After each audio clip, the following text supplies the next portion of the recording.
maglalagay tayo dito ng grasa, yung ating bearing dito sa swing arm. So kailangan natin baklasin yung tambucho. Ayan yung tambucho natin.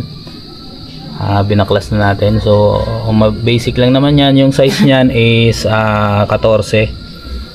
So yung nandito yung tornilyo nya rito is 10 mm. Ayun, so pag natanggal nyo na, ito na yung susunod nyo. Ang size nito is ganun pa rin, 14 and 14 din dito.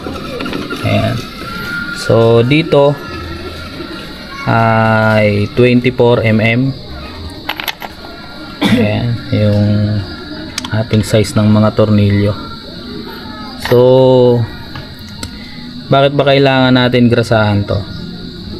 Ayan, nandito. So yung bearing na to dito is laging umiikot yan,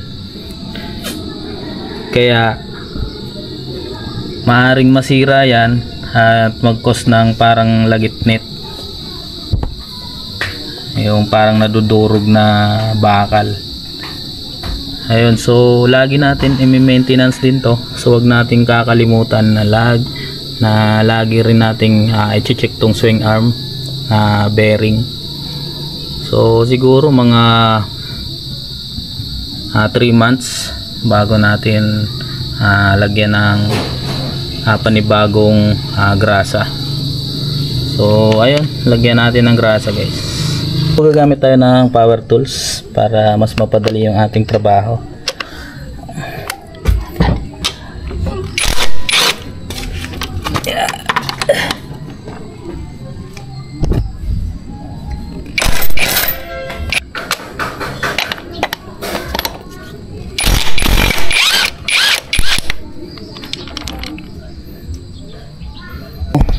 Tingnan natin kung matigas.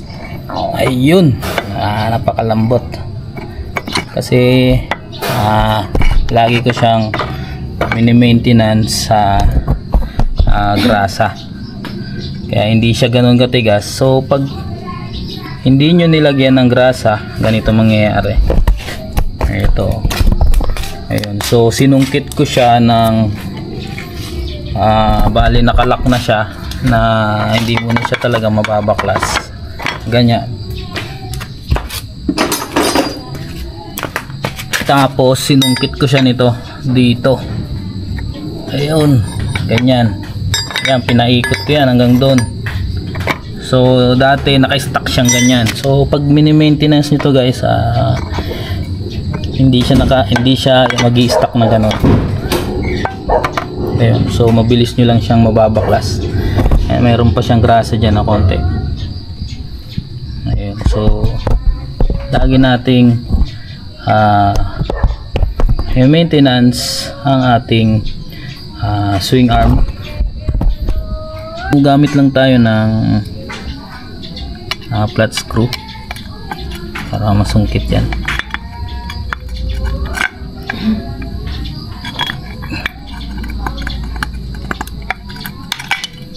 Yun.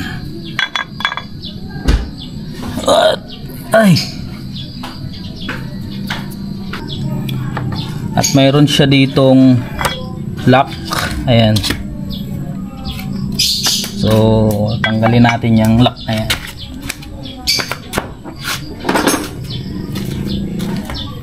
Yang ring lock.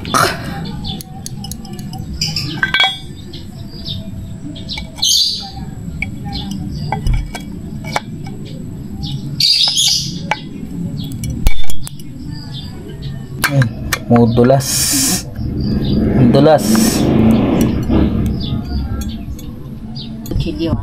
Mga brother, natanggal natin yung ating ring lock.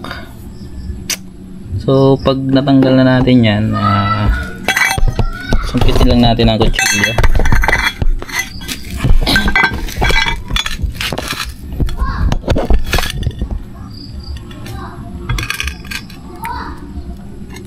Ayan, so huwag kayong matakot na hindi masisira yan. Masira yan, ipalitan nyo, diba? Ayan, so lagyan natin ng konti So paglagay natin yan, konti lang. Huwag natin masyadong punuin. Tapos siyempre ibalik na natin yung cover.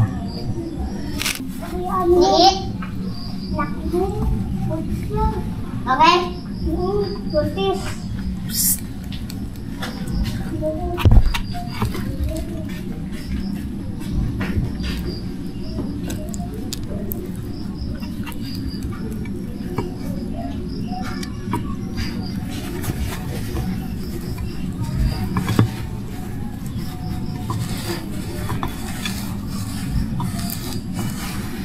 Ayan, so punasan natin yung excess na grasa dun sa paligid.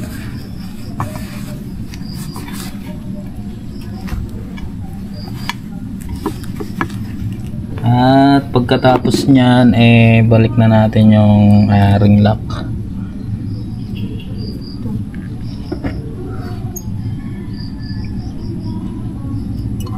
Madaling ibalik ito, tanggalin.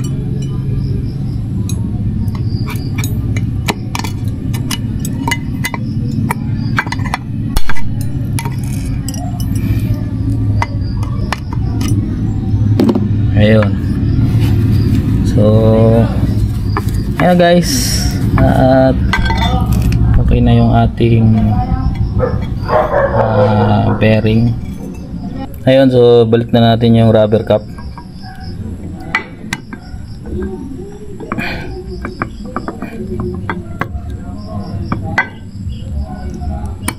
Yeah. Medyo pantayan lang natin yung pagpasok nito kasi hindi ito basta-basta pumapasok pag nakatagilid, yung kailangan pantay. Yan.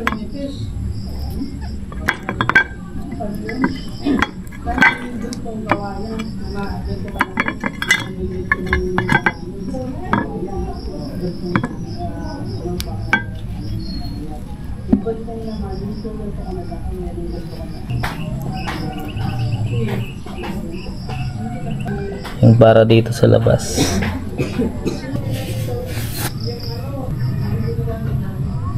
Yan, so lagyan natin tong axle ng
guys, okay na to.